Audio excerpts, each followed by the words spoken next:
Eden Hazard, who was former PFA Player of the Year, I think back in 2015, but he announces his retirement at just 32 years old when he went from Chelsea to Real Madrid, $100 million transfer, huge deal. Never really amounted to what people expected at 28 years old when he went there as really a replacement for Ronaldo. How do you kind of look at now when a player's done? That's when I like to ask the legacy question. I know I like to ask it a lot when they're in the middle of their career. He's now done. How do you kind of assess his legacy when you look back at his career? What do you think of? You can't help but think of his feelings, and there's no other way to phrase it or to look at it. His feelings at Real Madrid. But while, of course, that was the final chapter of his playing career, at least, we cannot forget that for many a year, Eden Hazard was easily the best player in English football. He at times carried Chelsea.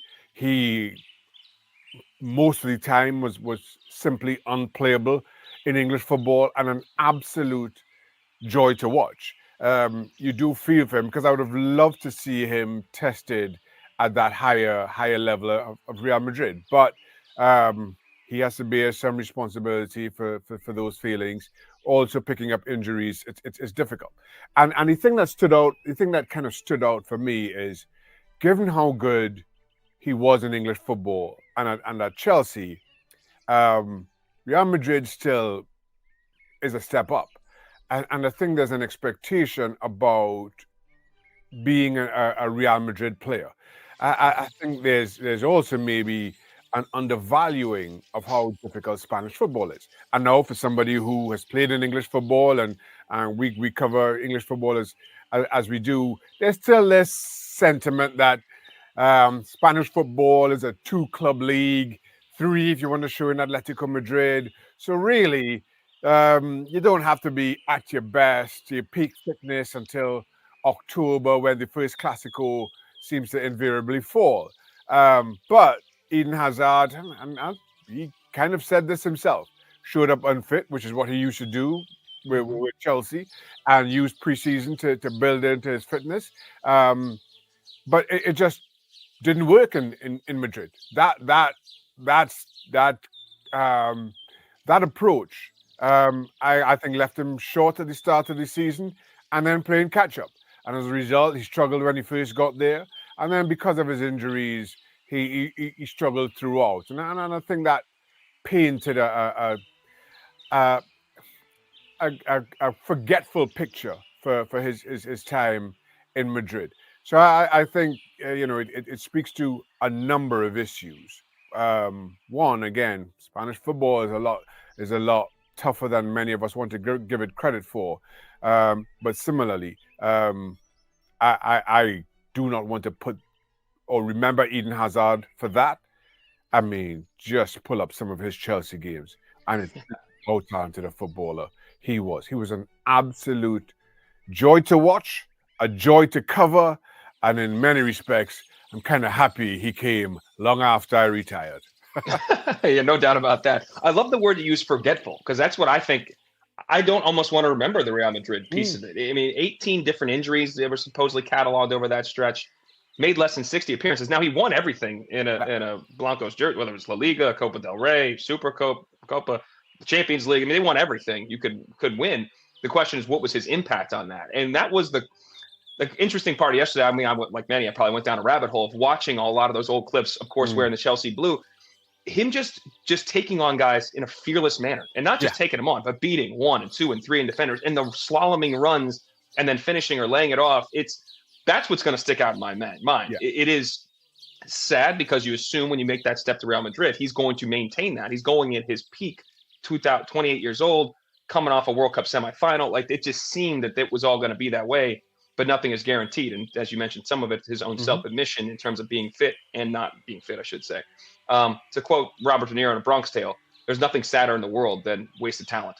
And that's to ask you this question. I don't love the question, but I'm going to follow the producer's lead here. I'm not just going to be rogue.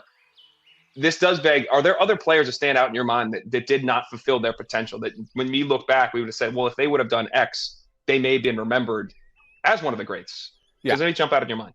Well, I know that's a multifaceted question, because I think it means different things to different people. Now, when you pose that question to me, darling, the first name that comes to my mind is Mario Balotelli. I remember Balotelli coming through in Italian football, and I thought, "Ah, as gifted as anybody in the world, certainly at the time, and then moved to Manchester City and just never really fulfilled his potential. And now, again, I'm just talking about performances on the football field. I am very aware of a lot of what Mario Balotelli had to endure as a black footballer in Italian football, in English football, as a black Italian, as an adoptee growing up in Italy. I am painfully aware of those traumas. But if we're just talking about football and maybe the potential and a failure to live up to it, I think Balotelli falls into that category. As do any other number of players. And I think the difficulty with that is, and we were having a little bit of this discussion before we started to record, is there have been players who have been labored, I guess, with tags. The next, and it depends on the generation, the next Pele or the next Maradona or the next Ronaldo or Messi, that I'm not sure they ever deserved. And the fact that they didn't live up to those labels is not their fault. It's our fault for giving them those labels. On another selfish and I guess maybe related to this, and before everybody starts shouting at me, let me explain. I'm one of the names that comes to mind is Brazilian Ronaldo, and let me tell you why. And again, it's not really in keeping with the question. I don't think the game has seen a more unplayable player than Brazilian Ronaldo. And I 2 World Cups I don't think he's won the Champions League, but I'm talking about a player who's won 2 World Cups. I can't remember if he's won the Ballon d'Or, but won wherever he's been. And I am not I'm not calling him a failure. I am not saying he didn't live up to any kind of expectation. But from a selfish point of view, I wish he didn't get injured or suffer the injuries that he did when he did.